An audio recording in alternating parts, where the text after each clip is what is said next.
ঘরে সবুজের ছোঁয়া থাকলে শরীর ও মন দুই ভালো থাকে। এই কথা কিন্তু আমরা সকলেই জানি। সারাদিনের কর্মব্যস্ততার শেষে বাড়িতে ফিরে কিছুটা সময় সবুজের সান্নিধ্যে কাটালে ক্লান্তিও খানিক কমে যায়। কিন্তু ঘরে এই সবুজের ম্যাজিক কিভাবে সম্ভব, মানে ইনডোর প্ল্যান্টের প্রসঙ্গ এলেই আমাদের মনে অনেক কটা প্রশ্ন উকি দেয়। ঘরে ঠিক কোন গাছ লাগানো যায়? রোদে না রাখলে গাছ হবে তো? গাছগুলো বাঁচিয়ে রাখতে গেলে ঠিক কি কি করা দরকার? ঘরে গাছ রাখলে বাতাসে অক্সিজেনের মাত্রা সত্যি কি বাড়তে পারে? ঘর ঠান্ডা হবে কি? এরকম আরও কত যে প্রশ্ন আমাদের মাথায় আসে। জানি প্রথমে আমারও এসেছিল। তাই জানার চেষ্টা করেছিলাম হর্টিকালচার বিশেষজ্ঞদের পরামর্শ। সেসব অমূল্য তথ্য নিয়েই আমার আজকের এই উপস্থাপনা। প্রথমেই বলি, ইনডোর প্ল্যান্ট হিসেবে কোন কোন গাছ ঘরে রাখছেন তার উপরে কিন্তু অনেক কিছু নির্ভর করে। সাধারণত স্নেক প্ল্যান্ট, এরিকা পাম, money plant, spider plant, aloe vera, rubber গাছ এসব লাগানো হয়। অতি অল্প যত্নেই কিন্তু এগুলো বেড়ে ওঠে।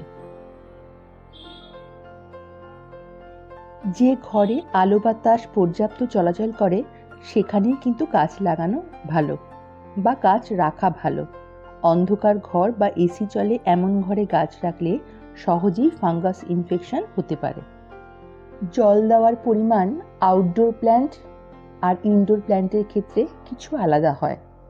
ইনডোর প্ল্যান্টের ক্ষেত্রে জল দিতে হবে কিন্তু বুঝে। বাড়তি জলে ক্ষতি হবে গাছের কাণ্ড বা পাতার, গাছ পচেও যেতে পারে।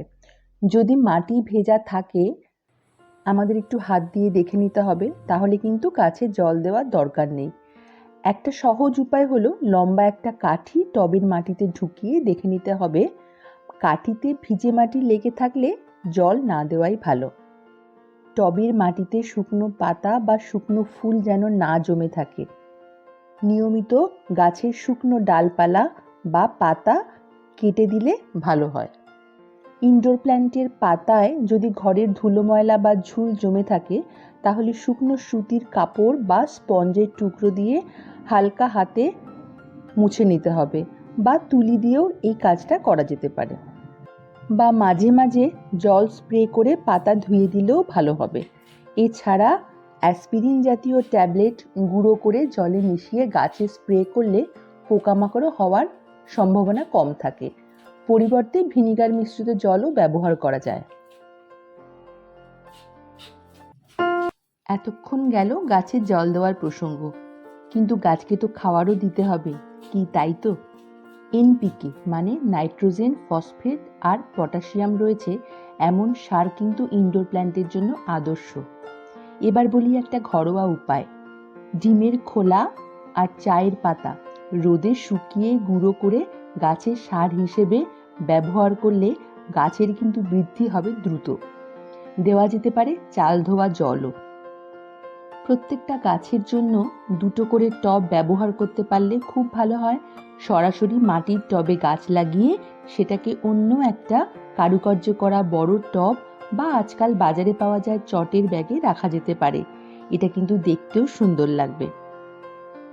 ইনডোর প্ল্যান্ট যদি মাটিতে না রেখে জলের মধ্যে রাখেন তাহলে কিন্তু অবশ্যই সপ্তাহে দুবার জল পাল্টে গাছকে হালকাভাবে ধুয়ে রাখতে হবে। জল না পাল্টালে জলের মধ্যে মশার লার্ভা হতে পারে, সেই দিকে কিন্তু নজর দিতে হবে। একঘেয়েমি কাটাতে গাছ ঘরের এক জায়গায় দীর্ঘদিন না রেখে বাস্তুসম্মত উপায়ে গাছের স্থান পরিবর্তন করা কিন্তু যেতেই পারে। এত কিছু মাথায় রেখে এইভাবে যত্ন করতে থাকলে গাছের সঙ্গে কিন্তু একটা আত্মার টান তৈরি হতে বাধ্য, যা আমাদের মানসিক স্বাস্থ্যেরও অনেক উন্নতি ঘটাবে। আজ এইটুকুই। এর পরের পর্বে আলাদা আলাদা ইনডোর প্ল্যান্টের সাথে পরিচয় করিয়ে দেব। দেখতে কিন্তু ভুলবেন না।